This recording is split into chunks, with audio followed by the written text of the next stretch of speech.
morning. We're going 3 for 3. My paper is also slightly different from my abstract. So very similar in some ways, but ended up taking it in a slightly different direction. As a child, I recall attending a vacation Bible school service in which the guest preacher offered a $5 bill to the child who could pay closest attention to his lesson that night. Driven by a fiercely competitive desire for money, I sat rigid, staring blankly into space for what felt like 2 agonizing hours. My calculated discipline paid off. I won the $5. Returned home to my unchurched father. Grew up in church, but unchurched as an adult. Father, expecting him to express pride in my remarkable self-control. Instead, I was taken aback when he unleashed a scathing verbal assault, probably with curse words. No, definitely with curse words. Against the preacher and his method of motivation. The incident left an indelible impression upon my young mind. Although I lacked the maturity to comprehend his anger at the time, I was just happy to win $5. I have since come to understand his perspective. Indeed, I cannot remember anything about the sermon, but I have vivid memories of my father's response. My father, in a slightly inebriated way, was making a sharp observation regarding the combination of performance and commodity in the American church. An insight remarkably similar to the critique Mark Twain levels in his irreverent portrayal of institutional Christianity throughout the Adventures of Tom Sawyer. While Twain's famous parody of a Sunday morning church service serves an obvious narrative function, setting the comedic stage for Tom's childhood escapades, it simultaneously offers a penetrating critique of the pervasive human need for status, routine, and theatrical showmanship within American religion. Through this comedic lens, Twain depicts a world in which Tom Sawyer is initiated into a religious environment where performing piety is vastly more incentivized than internally embodying it. And he is able to take these lessons and use them to confirm his own place in the spiritual community.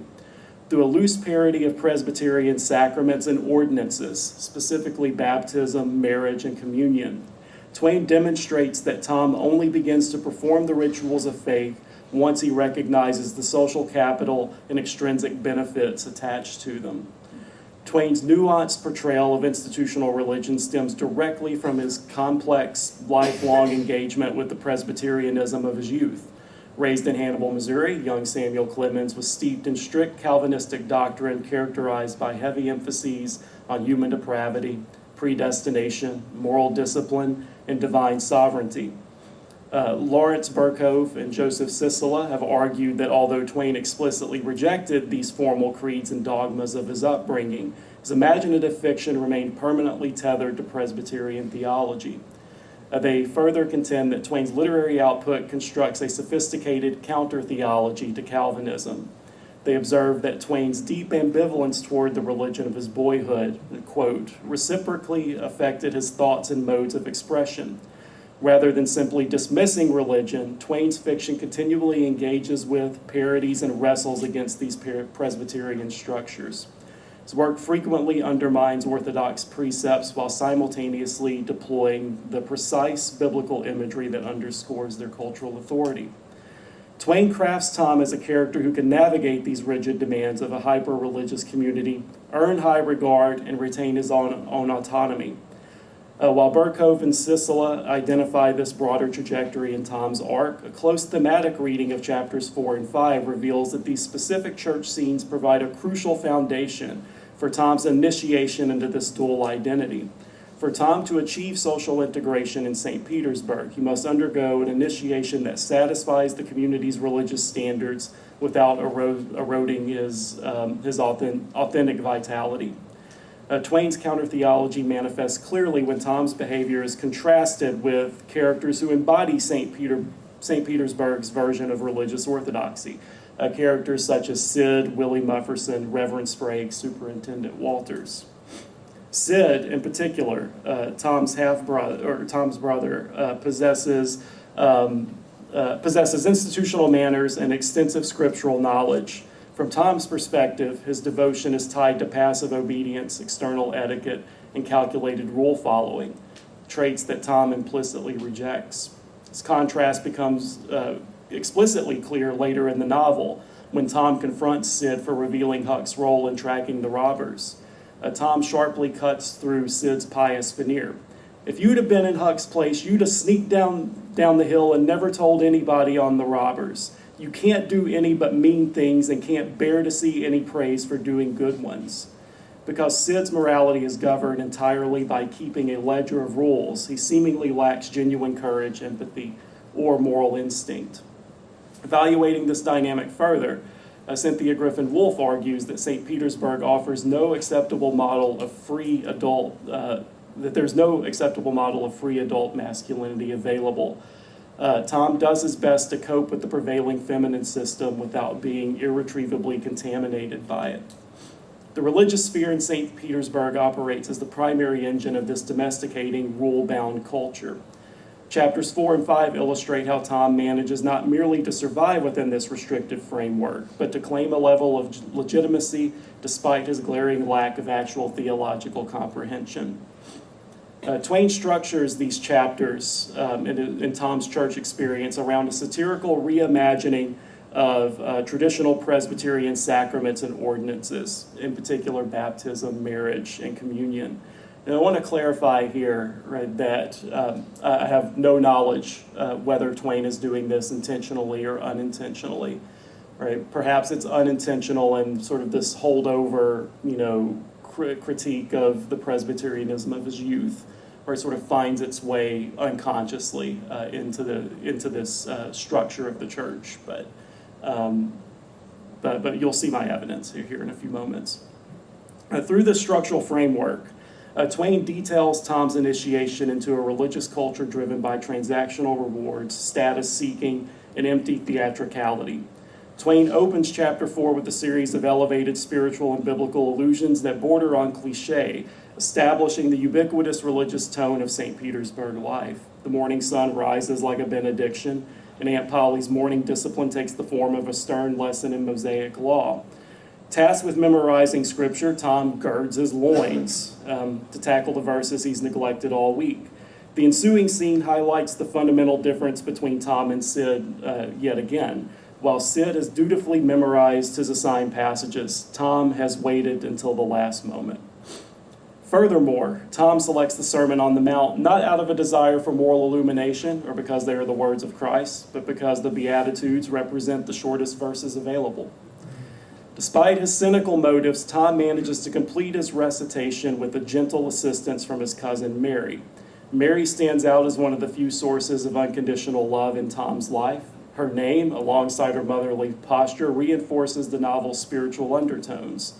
Crucially, Mary motivates Tom by offering a tangible material reward, a Barlow knife. Here, Tom learns a core lesson of his religious initiation, that the public demonstration of spiritual knowledge functions as a commercial transaction yielding material gain.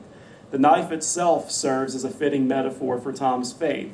Its value resides entirely in its outward appearance rather than its actual use value. This transaction is immediately followed by what could be described as a parody of a baptismal cleansing.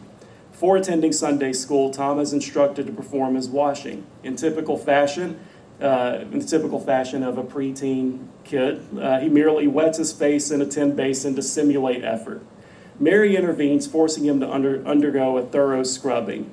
The narrator notes that Tom emerges with an honorable testimony of suds and water dripping from his face. Yet, despite this better effort, Tom retains a dark expanse of unirrigated soil that spread downward in front and backward around his neck. Mary completes the chore herself, taking him in hand, and when she was done with him, he was a man and brother. While this scene captures the mundane domestic struggle of preparing a young boy for church, Twain's vocabulary, basin, testimony, man, and brother, suggests a sort of baptism in this moment. In Presbyterian theology, baptism involves the application of water from a basin as an outward sign of regeneration and entry into the visible church. Here, Mary acts as minister and witness, presiding over an initiation that leaves the candidate clean only where the public can see. John Bird notes that Twain's narrative voice frequently alternates between a conventional idyllic style laden with standard literary tropes and contrasted with a vernacular voice that cuts through these cultural cliches. In this cleansing ritual, one could argue that Twain employs elevated liturgical language precisely to reveal the superficial nature of the community's moral standards, while also using a unique, vividly drawn metaphor to illustrate Tom's better understanding of those standards. The second structure that we have here is the ordinance of marriage, right? We want to distinguish between, in the Presbyterian Church, right, the two sacraments are communion and baptism. Marriage is not a sacrament, but it is an ordinance within the church. Right, is the ordinance of marriage recast here through Tom's romantic infatuation and his quest for social status. Having fallen instantly in love with Becky Thatcher in chapter 3, Tom's Sunday school behavior is not guided by spiritual devotion, but ultimately an intense desire to impress Becky and her father, the distinguished Judge Thatcher. To achieve public distinction, Tom executes a brilliant economic scheme. Using the treasures he's accumulated, he trades with his fellow students for yellow, red, and blue tickets. Tickets earned by memorizing hundreds of Bible verses. Tom has no interest in reading the Bible that's awarded for these tickets, or in reading any Bible, really. He is initially fascinated with the glory that comes with it. Twain uses this scam to critique the church's reliance on extrinsic rewards. The institution reduces scripture memory to a numerical economy, inadvertently encouraging something akin to money changing in the temple. Twain dryly notes the psychological damage caused by this system for those who are invested in it, referencing the German boy who had previously memorized thousands of verses to win a Bible, only to suffer a mental breakdown. It is only when Tom sees Becky in the audience that he decides to cash in his tickets. When Tom steps forward to claim his prize, he reveals that his performance, the narrator reveals that his performance is simply an exaggerated version of the behavior exhibited by everyone else in the room. The entire adult leadership spends the morning showing off to earn the favor of Judge Thatcher. Tom's fraudulent scheme does not subvert the spirit of this institution. It more serves as a dark mirror. Standing before the judge, later in the chapter, Twain writes, Tom was introduced to the judge, but his tongue was tied, his breath would hardly come, his heart quaked, partly because of the awful greatness of the man, but mainly because he was her parent. Judge Thatcher himself responds with a patronizing, highly performative speech that highlights the irony of the moment. You'll be a great man and good man yourself someday, Thomas. And then you'll look back and say, it's all owing to the precious Sunday school privileges of my boyhood. It's all owing to my dear teachers that taught me to learn. It's all owing to the good superintendent who encouraged me, and so on. The dramatic irony of this scene is absolute. The judge delivers a fairly canned speech about the moral efficacy of Sunday school. Superintendent Walter stands by in terror, knowing that Tom is scripturally illiterate, and Tom stands clutching a prize purchased through deception.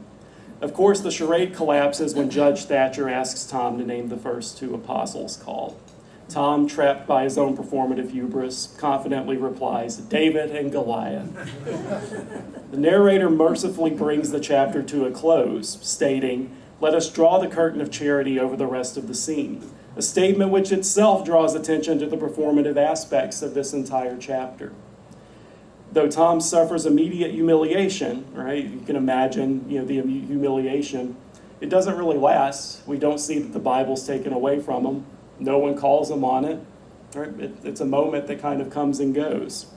And on top of that, he's now famous and known by the judge and Becky. By manipulating the church's prize system, he initiates a relationship that secures a higher status within the community.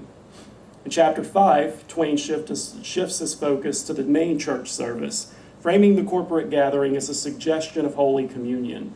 Though communion refers specifically to the Lord's Supper, we have a less ritualistic, more symbolic version presented in the service. True communion implies a united fellowship, spiritual reconciliation, and a shared encounter with the divine. What Twain depicts, however, is a deeply fragmented congregation bound together only by boredom, rigid social hierarchies, and performative piety. The arrival of the parishioners resembles a medieval estate satire, or maybe perhaps a modern red carpet spectacle, in which the guests are arrayed by their rank and gawked at by the rest of the parishioners. The service itself proceeds with predictable, monotonous formality. The choir sings, church announcements are needlessly recited, and Reverend Sprague delivers a scripted, repetitive prayer.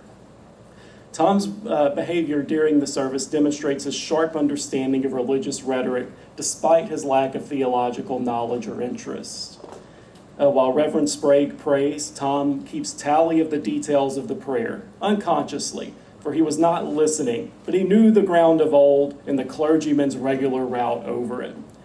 Tom does not need to listen to the prayer or the sermon's content because he has mastered its predictable cadence and structure. When Reverend Sprague ascends the pulpit, he delivers a Calvinistic sermon that depicts limitless fire and brimstone and thin the predestined elect down to a company so small as to be hardly worth the saving. Through Tom's bored perspective, Twain exposes the psychological impact of this grim theology. However, Tom is briefly interested when the preacher mentions the communion in heaven and a child leading the assembled people, though it is noteworthy to observe that Tom would like to be that child, unknowingly inserting himself as Jesus in this pastor's description.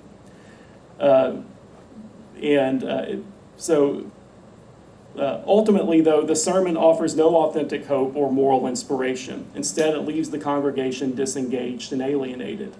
Tom intuitively recognizes that under such strict punitive framework, external moral effort yields little assurance of salvation. Suppressive scripted atmosphere is suddenly shattered when Tom releases the pinch bug he's brought to church. A vagrant poodle wanders into the sanctuary, spots the beetle, and begins playing with it. The resulting chaotic battle, ending with the beetle biting the poodle's bottom and sending the howling dog leaping into the air, captivates a large portion of the congregation. The disruption completely subverts the minister's sermon. The solemnity of the service vanishes as the entire congregation succumbs to suppressed laughter. Where we have the narrator saying, even the gravest sentiments were constantly being received with a smothered burst of unholy mirth. This chaotic moment functions as the true communion of the service. Spiritual unity is achieved not through Sprague's exclusionary sermon, but through a shared experience of unscripted joy made possible by Tom's own boredom, irreverence, and lack of care, right? Because he accidentally releases the bug, not on purpose. Tom revels in this outcome. Check my time, sorry. Tom revels in the outcome. He finds deep satisfaction in knowing that this distraction provided the entire church with genuine relief from an unbearable ritual. As the narrator observes, Tom realizes there was some satisfaction about divine service when there was a bit of variety in it. By introducing novelty into an otherwise deadening routine, Tom bends the service to his own needs, finding a way to participate in church culture without surrendering to its moral demands. The trajectory of this spiritual initiation, right? I'm using this language of initiation and confirmation, right? That these first chapters 4 and 5 serves as an initiation, right? Where he learns I can perform, right? And then we have this sort of confirmation by the end of the story. The trajectory of the spiritual initiation established in chapters 4 and 5 reaches its ultimate conclusion in the final chapters of the novel. By the story's end, Tom achieves a complete social confirmation, not through formal religious profession, but through his heroic acts. When Tom testifies in court to save Muff Potter, takes Becky's punishment when she tears a page out of the teacher's anatomy book, navigates the terrifying depths of McDougal's cave, the community of St. Petersburg embraces him as an authentic hero. Judge Thatcher, the very man who witnessed Tom's embarrassing David and Goliath blunder, becomes Tom's primary civic sponsor. Explicitly recognizing Tom's vitality, the judge declares that Tom will undoubtedly grow to become a distinguished lawyer or a great military officer, but not a pastor. Twain uses Tom's journey to draw a clear line between institutional religious performance and authentic moral character. Twain demonstrates that St. Petersburg's religious institutions, with their transactional incentives, rigid dogma, and empty theatricality, do very little to cultivate virtue, in the human heart and often lead to an atmosphere of religious performance. Twain's irreverent description can be seen as an indictment of American Protestant churches. Tom secures his place within the community on his own terms. He's accepted as a hero, confirmed by civic authority, and accepted within the church. Yet he remains at heart, or at least in his own mind, a rebel. And so Mark Twain's portrayal of the church offers far more than a light, nostalgic satire of 19th century small-town life. Through a sharp analysis in these chapters, Twain diagnoses a fundamental flaw in the machinery of American institutional religion, tendency to replace authentic spiritual transformation with extrinsic rewards, transactional morality, and routine performativity. By structuring Tom's church experience as a parody of sacred ordinances and sacraments, Twain reveals that the Church of St. Petersburg incentivizes individuals to show off piety rather than to cultivate it. Tom's arc ultimately offers an alternative, though the extent to which a reader should endorse it is unclear, and I'm still thinking through that, to be quite honest. By navigating the church's rules, Tom discovers that moral integrity is not defined as by the church, by memorizing verses for tickets or sitting quietly through dry sermons, but by experiencing the world and responding courageously. In performing these characteristics, Tom finds confirmation. Thank you.